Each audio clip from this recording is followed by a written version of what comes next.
Më 11 korrik të këtij viti, FSK-ja ka njoftuar se 3 ushtarët e saj kanë përfunduar trajnimin rifreskues me helikopter në shkollën e aviacionit toksor në Isparta të Turqisë.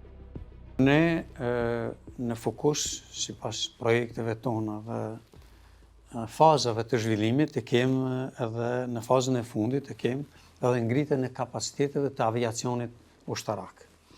Në këtë drejtim, ne kemi të zhvilluar, kemi më shumë të kapacitetet tona zhvilluar në fushën e pilotimit, gjithsesht të helikopterëve, dhe në këtë drejtim ne kemi shkolluar një sër oficerësh në këtë drejtim. Sidomos kemi pas marrëveshje me Turqinë, e cila ka shpreh gatishmërinë që në akademitë e veta të ketë një numër të konsideruar të ushtarakëve tonë dhe të ushtarëve në fushën e aviacionit dhe konkretisht në pilotim.